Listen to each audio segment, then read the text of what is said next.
ओम नमः सिद्धेभ्यः ओम नमः सिद्धेभ्यः यदरिचा भावेन प्रमुदितमनादरे दुर्यः छनाता सिद्ध स्वर्गी गुणगणितमेधा सुखनिधि लभन्ते सद्भक्ता शिवसुखसमाजं किमु तथा महावीर स्वामी महावीर स्वामी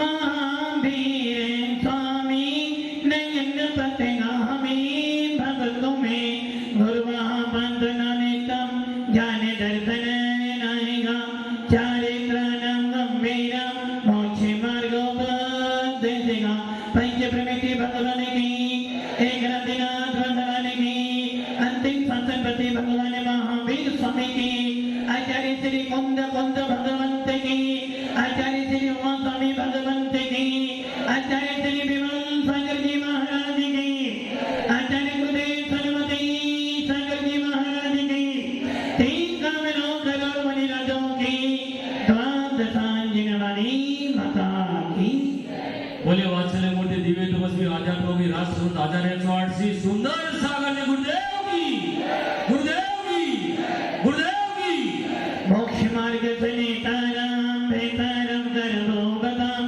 यातारम विततत्वानां वंदे तद्गुण लब्धे भव्य आत्मा भगवान महावीर परिचित हैं, कई बार देखा होगा, कई बार सुना होगा और कई बार अनुभव भी किया होगा कि जब जब कोई वीतरागी मुद्रा सामने मिलती है तो अंदर में परिवर्तन होता है। जब जब जिनवाणी के शब्द कान में पड़ते हैं तो कुछ ना कुछ तो चिंतन चलता है। जब जब किसी भी शास्त्र को पढ़ते हैं तो थोड़ा बहुत तो परिवर्तन आता ही है, क्योंकि जिन शास्त्र का यही आश्चर्य है कि जो जो भीतरा शास्त्र में जाएगा थोड़ा बहुत तो परिवर्तन होगा। जब एक पानी की एक बूंद सांप के मुंह में जाती है तो क्या बन जाती है? क्यों? आपने तो सांप को दूध पिलाया था, आपने सांप को दूध पिलाया तो वो क्या बनेगा? जहर बनेगा। और पानी की बूंद उसके मुंह में गई तो जहर बनेगी। और वही पानी की बूंद यदि केले के पत्ते पे गिर जाए तो कपूर बन जाती है। और यदि वही पानी की बूंद स्वाति नक्षत्र में सीप के अंदर गिरती है तो मोती बन जाती है। और वही पानी की बूंद यदि जिनेंद्र देव के मस्तक पर गिरती है तो गंधोदक बन जाती है। असर किसका हुआ? असर किसका हुआ? संगति का। जैसी जैसी संगति चलती है वैसी वैसी पड़ती क्या? असंगी। जैसी जैसी संगति मिलती है वैसी वैसी पड़ती बदल जाती है। सही है ना? तो आपको 3 महीने से समागम मिल रहा है, कोई संगति में परिवर्तन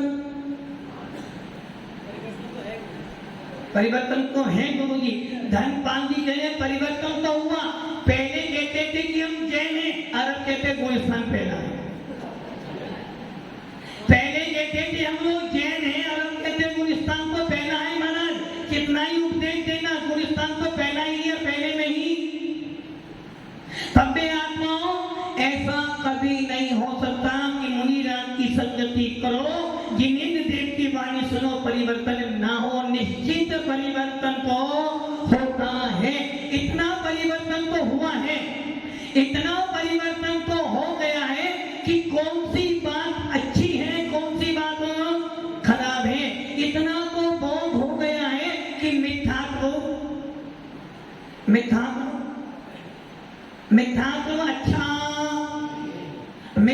अच्छा नहीं है, मिथ्यात्व सेवन करने योग्य नहीं है।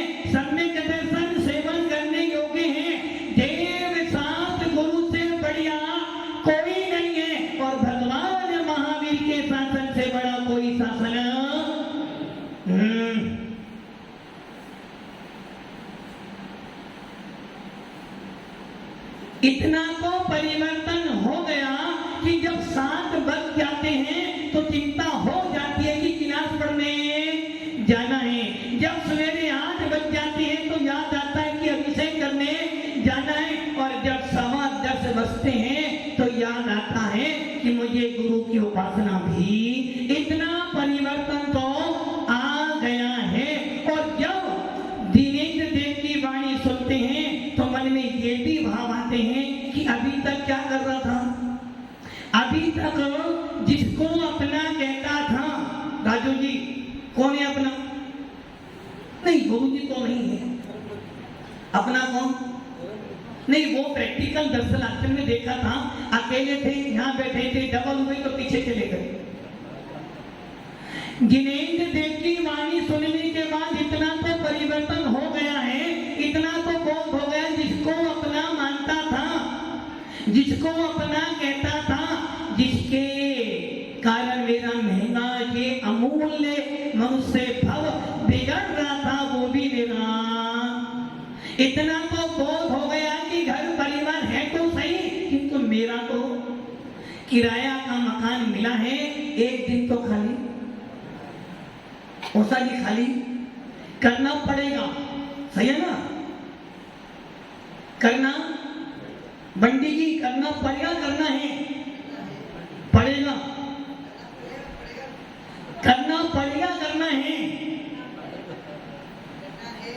करना उषा जी करना पड़ेगा। आहार देना, आहार तो लेना है। आदि जिनेन्द्र देव की वाणी सुनने के बाद भी यही भाव बने रहे कि हार देना है, हार देना है, हार देना है, तो समझना भी कहीं ना कहीं गड़बड़ी है, कहीं ना कहीं सदा में गड़बड़ी है।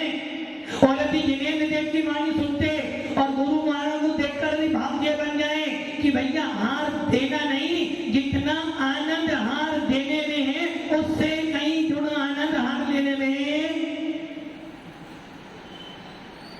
बस यही सम्यक दर्शन है। आचार्य उमा स्वामी जी ने दूसरे अध्याय के तीसरे सूत्र में जो उपसमी भाव की चर्चा की, वह यही तो अंतर है। सम्यक दृष्टि और मिथ्या दृष्टि में कितना अंतर है? मिथ्या दृष्टि कहता है आहार दान दूंगा, यदि मैं आहार दान दूंगा तो मुझे भोग की प्राप्ति होगी, यदि मैं आहार दान दूंगा मुझे भोग कमी मिलेगी। और भेद विज्ञानी कहता है यदि मैं हार दान दूंगा तो मुझे मोक्ष मिलने वाला नहीं, और यदि मैं हार लेना शुरू कर दूंगा तो मुझे मोक्ष मिल सकता है। तो कौन सा काम करना? हार दान लेना है।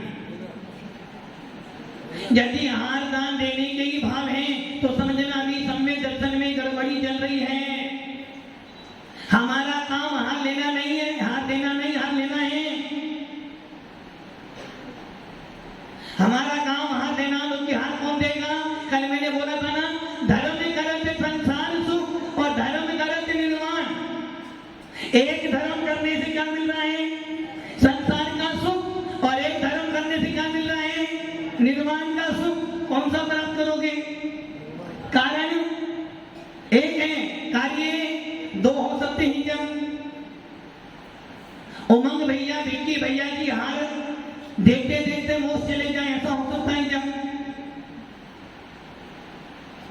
उमंग भैया चले हो सकता है, हार देखते देखते।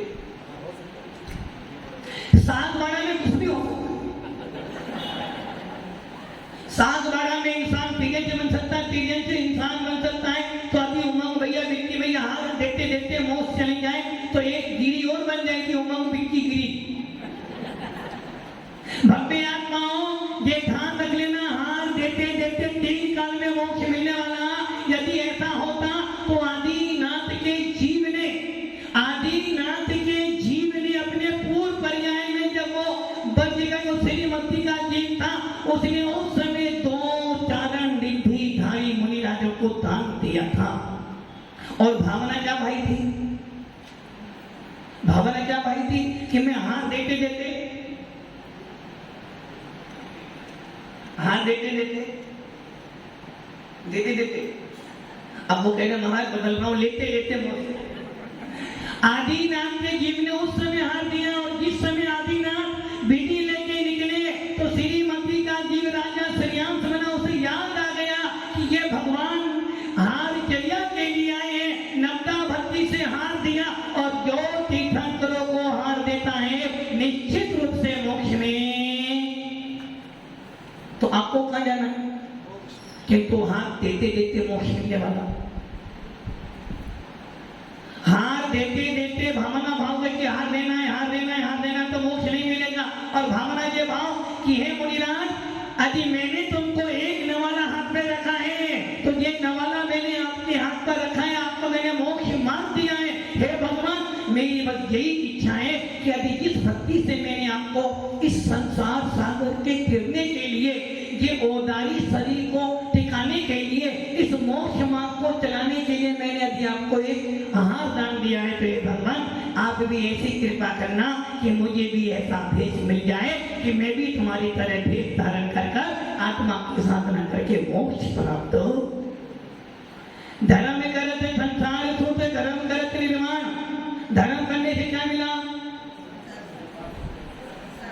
और धर्म करने से क्या मिल रहा है? दोनों बातें विरोधी नहीं हो रही। हम धर्म करें तो निर्माण मिलेगा, तुम करो तो तुम्हें संसार का सुख मिलेगा। बोलो बढ़िया कौन है? निर्माण में क्या कुछ भी नहीं है। निर्माण में वहां पे ना खाना है, ना पीना है, ना मोबाइल है, ना पत्नी है, ना गाड़ी है, ना गाड़ी है, कुछ भी नहीं है। वहां क्या करोगे? वहां जाकर वहां मंदिर भी नहीं है, ट्रस्टी भी नहीं बन सकते वहां तो। वहां टेंशन है, सबसे ज्यादा टेंशन तो वहीं पर है, क्योंकि केवली भगवान क्षयों दर्गों की समस्त पर्याय को युगपत देखते जानते हैं, सब कुछ जान देख रहे हैं।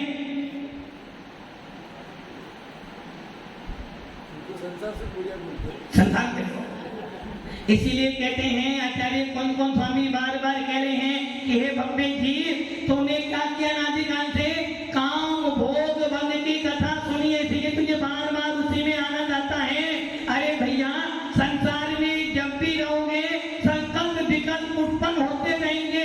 जब संसार में रहोगे आकुलता बढ़ेगी, और जब मोक्ष मार्ग में आओगे आकुलता घटेगी। इसलिए आचार्य उमा स्वामी भगवंत कह रहे हैं क्या काम करना है जीवन में? एक काम, यदि वो काम कर लोगे मोहर लग जाएगी, तुझे मोक्ष में जाना है।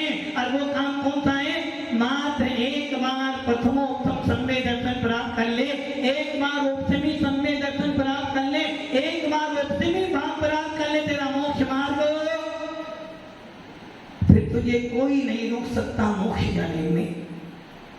भव्य आत्माओं, सम्य दर्शन की प्राप्ति करने के लिए 5 लब्धि चाहिए। कितनी लब्धि? 5 चीजें। घर चलाने के लिए कितनी वस्तु चाहिए? धन बन गई, बहुत सारी नहीं, बहुत सारी तो नहीं चाहिए।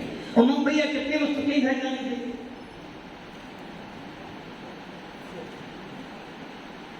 घर चलाने के लिए कितनी वस्तु चाहिए? अब वो कहे महाराज मुझसे पूछे, मैं तो बात बंद है, मुझसे क्या पूछो, उनसे पूछो, वो बताए। हाँ, सुगम सागर जी बताए तो बताने की क्या वस्तु चाहिए? अरे छोड़, भूल के तो नहीं आए, याद तो है। आचार्य कौन काम कहते हैं? गृहस्थी बसाने के लिए 5 चीजें चाहिए। सबसे पहले देखो, वो कहेंगे पैसा, इसीलिए तो पैसे जैसे भर रहे हो। लड़की जब भी आएगी सबसे पहले क्या देखती है? कितना कमाते हो? बुढ़ो वाले तो ये कितना कमाते हो? लड़का बड़ा हो गया ना, क्या काम करता? दुकान है। दुकान किसके नाम है? पापा के नाम नहीं करूं शादी, पहले बेटे के नाम दुकान करो, जब भी शादी करूंगी। सबसे पहला महात्मा गांधी, और दूसरा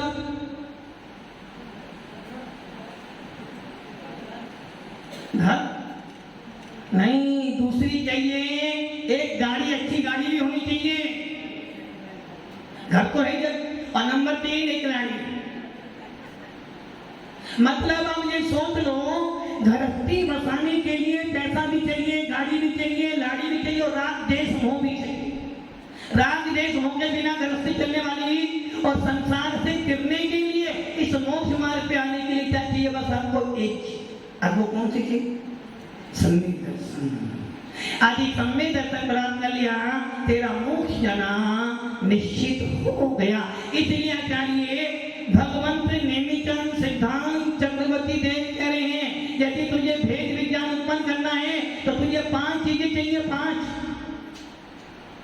अर्थात सम्यक दर्शन की प्राप्ति करने के लिए 5 कारण चाहिए। 6 उपशम लब्धि, विशुद्धि लब्धि, देशना लब्धि, प्रयोग लब्धि और करण लब्धि। ये 5 लब्धि प्राप्त कर ले, तुझे सम्यक दर्शन प्राप्त हो जाएगा। और जिस दिन सम्यक दर्शन प्राप्त हो जाएगा उसी दिन तेरा मोक्ष जाना निश्चित। अब तू संसार में कहीं भी जाना, संसार में कहीं भी जाना, तेरा मोक्ष जाना, तो सबसे पहले क्या करना पड़ेगा? सबसे पहले आत्मा की क्या? आत्मा की धुलाई। दीपावली आ रही है, क्या करोगे? दीपावली पे कौन जी क्या करोगे? किसकी? मकान की, दुकान की, कपड़ों की, नए नए कपड़े लाओगे, धुलाई करोगे दुकान की, मकान की। किंतु बम्बे आत्माओं, घर की, दुकान की, कपड़ों की धुलाई करने से गजेंद्र जी कुछ नहीं होने वाला। कपड़ों की दुकान की सफाई करते करते तो अनादिकाल विद्या, किंतु एक बार आत्मा की धुलाई कर लो, आत्मा की। और यदि आत्मा की धुलाई कर ली तो सम्यक दर्शन प्राप्त हो जाएगा। और जहां सम्यक दर्शन है वही मोक्ष मार्ग। पंडित दौलत राम ने लिखा, मोक्ष में लिखी प्रथम सीढ़ी या पीने जान चक्रा। यदि सम्यक दर्शन है तो तू मोक्षु है, सम्यक दर्शन है तो तू भेद विज्ञानी है, यदि सम्यक दर्शन है तो तू जैन है। और गुलिस्तान, गुलिस्तान वरुण गुलिस्तान कौन सा है? कहा? अच्छा, जो कुएं के पास बैठे चोरता, यहाँ बैठे बैठा। आदि सम्यक दर्शन होकर गुलिस्तान हमारा चौथा है। आदि सम्यक दर्शन है तो गुलिस्तान पहला ही है। अरे जी चौथा हो गया नहीं हुआ? अच्छा, वो धीरे धीरे 1%, 2%, 3% होते होते साल भर में पूरा। इसलिए क्या करना? सबसे पहले अपने अंदर की धुलाई करना। और अंदर की धुलाई का मतलब अपनी आत्मा के अंदर वो पावर उत्पन्न कर लो। उसके लिए क्या करना? बस आपको एक ही काम करना है, अपनी अनंतानुबंधी कथाएं को तोड़ना है। क्या तोड़ना है? अनंतानुबंधी कथाएं। यदि तुम्हें लगता है, यदि आपको ये लगता है कि मेरा किससे बैर बंधा हुआ है, कीर्ति जी कोई ऐसा व्यक्ति जिससे आपका बैर बंधा हुआ होगा? जरूर होगा, एक तो जरूर होगा। पवन जी कोई है? एक तो है जिससे बैर बंधा हुआ है, एक तो जरूर मिलेगा। बैर बंधा हुआ है, मैं नहीं, पहले वो आना चाहिए, पहले वो झुके यदि मैं झुकूंगा। यदि आपका किसी से बैर बंधा हुआ है, वो घर का व्यक्ति भी हो सकता है, बाहर का भी हो सकता है। बहुत समय से नहीं बोल रहे घर वालों से, 6 महीने, 7 महीने, साल भर, 2 साल हो गया नहीं बोल रहे घर वालों से, पहले वो आए जब बोलूंगा। भाई ने थोड़ी सी जमीन ज्यादा ले ली तो कोर्ट में। यदि आपका किसी से बैर बंधा हुआ है तो ये सोच लेना, यदि वो बैर 6 महीने से ऊपर हो गया है, बैर बंधा हुआ वो सारी किसी से बैर है नहीं, यहाँ तो नहीं है बैर, यहाँ जाएंगे। प्रेरणा साधना भी है कोई बैर? अभी तक नहीं है, कि लगता तो नहीं। यदि आपका किसी से बैर बंधा हुआ है, लगता है कि आपको 7 महीने हो गए हैं या 6 महीने से ऊपर हो गए हैं, तो सोच लेना आपकी आत्मा में से सम्यक दर्शन चला गया है। अब क्या करना? यदि लग रहा कि बैर बंधा हुआ, पहले वो आए, अरे भाई पहले वो आए तो उसका भला हुआ, और पहले तू जाएगा तो कसाई किसे तोड़नी है? सामने वाले हो। राजू जी, आपको भूख लगी है और अश्विनी की खाने तो पेट भरेगा ना? नहीं भरेगा। क्यों नहीं भरेगा? तुम्हारा दोस्त है, दोस्त है ना, तो उसके खाने से पेट भरेगा ना आपका। अभी मान लो आपका बेटा खाता, मान लो आपके पास 4 रोटियां हैं, एक थाली है पूरी, और बेटा बैठा, बोलो पहले किसी खिलाओगे? अभी बेटे ने खाना खा ले तो पेट भर जाएगा ना। अच्छा, बेटे के खाने से तो पेट भरेगा कि नहीं? के खाने से पेट नहीं भरेगा। ये दूसरा। और मान लो चौके में महाराज जी आ जाए और महाराज खाने तो पेट भरेगा आपका? क्यों, महाराज दूसरे नहीं? अच्छा, महाराज दूसरे नहीं है, बेटा दूसरा है। अरे बम्बे आत्माओं, किसी के खाने से पेट भरने वाला, मेरा पेट तो मेरे से भरा, इसलिए अभी कसाई बंदी है किसी से, और लगता है कि 6 महीने से हो गए ऊपर, तो सोच लेना तुम्हारा समय दर्शन गया, तुम जैन लिखने के अधिकारी, मोक्ष मार्ग के अधिकारी नहीं हो, हिंदुस्तान तुम्हारा पहला ही रहेगा। इसलिए यदि लगता है तो उनके पास जाकर क्या करना, कैसे अंदर में करो, बाहर में हुक्म, क्षमा भैया क्षमा कर देना मेरे को। वो महाराज जी ने कहा मुझे प्रवचन सुनाया था, इसलिए क्षमा मांगने आ जाओ भैया। वो तो महाराज जी ने बोल दिया, इस बनना में आता ही नहीं, तो ऐसी क्षमा नहीं मांग रहा, अंदर में भी निर्मलता हो।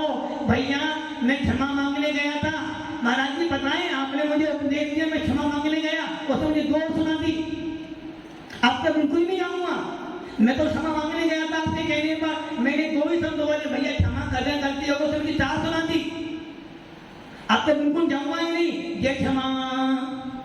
सामने वाला कुछ भी बोल दे, यदि आपको अपना पात्र साफ करना है तो क्षमा करो। मन वचन काय को निर्मल कर कर क्षमा मांगोगे, उसी क्षण सम्य दर्शन उत्पन्न हो जाएगा, और सम्य दर्शन उत्पन्न होना ही मतलब आपका मोक्ष मार्ग शुरू हो जाना है। तो क्या करना, घर में बहुत बार ऐसे परिणाम बन जाते हैं, साधु संतों के परिणाम भी बन जाते हैं, किंतु साधु संत क्या करते हैं, परिणाम खराब बना, एक समय के लिए मन में भाव आए, कैसा मूर्ति किया मेरे से, किंतु दूसरे क्षण के अंदर क्या कर लिया, खम्मामी सबे जीवाना सबे जीवा खम तुम्हें, मिट्टी में सब धो देसो वेरम मंजम न भी, तुरंत क्षमा याचना कर लियो ना। आपने क्या किया, महाराज जी ने मुझे ऐसा बोला था ना, आपको महाराज के पास,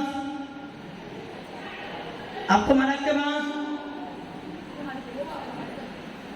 मैं चौके में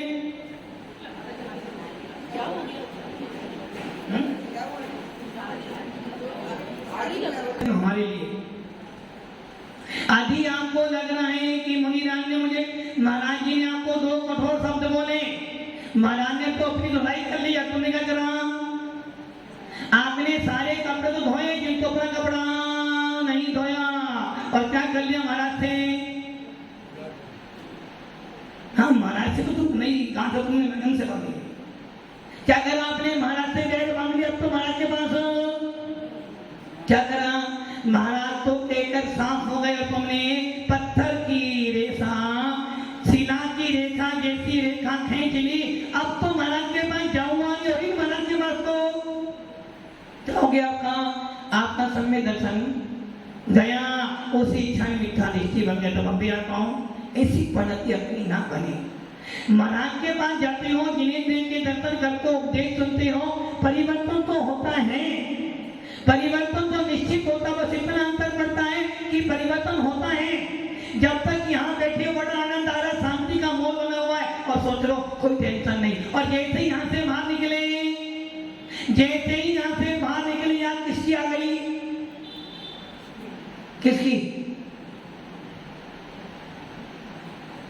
किसकी याद आ गई, अभी किसी की याद नहीं आ रही, और जैसे यहाँ से बाहर निकले दुकान की याद आएगी, दिनेश जी की याद तो आएगी, अभी नहीं आएगी, अभी तो अच्छा लग रहा कि नहीं महाराज सुनाते रहो हम, और जैसे यहाँ से बाहर निकले, महाराज ने क्या बोला था, अरे प्रवचन तो बहुत अच्छा था, क्या बोला पता नहीं, दुकान जाने दे भैया को, तो बस यही पद्धति सुधारनी है। और कहावत है, सवेरे का भूला, पवन जी क्या कहे, सवेरे का भूला शाम को आ जाए तो भूला नहीं कहते, और शाम का बोला सवेरे आ जाओ तो भूला कहते। किंतु तुमको 3 महीने से बोल फिर भी आपकी बोल समझ में।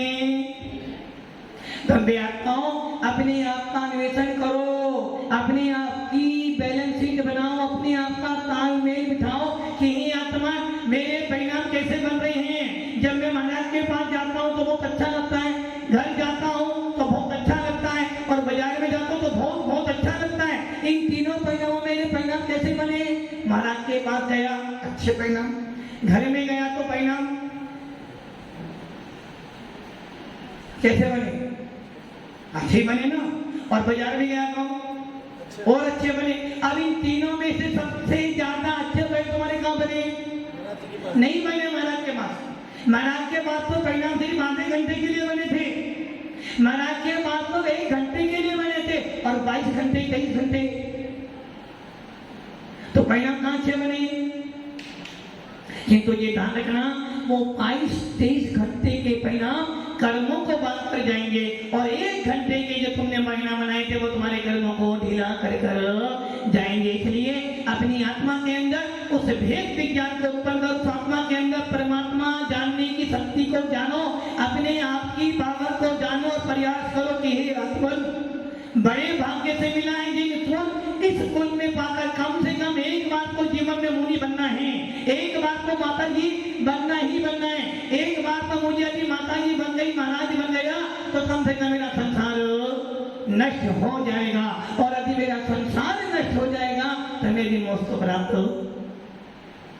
इच्छा है। इच्छा हो रही है क्या?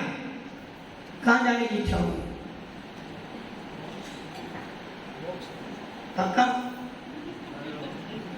असमंजित नहीं ना, सीधा काम पक्का। अब घर नहीं बोलो, नियम बोलो, घर नहीं जाऊंगा बस। मोक्ष की तो चर्चा बाद में बोलो, आज से घर नहीं जाऊंगा, घर का क्या बोलो। अरे मोक्ष जाने की इच्छा है ना, मोक्ष में जाना है ना, तो मोक्ष जाने के सबसे पहले घर छोड़ना पड़ेगा। घर बोलो, आज से घर का क्या।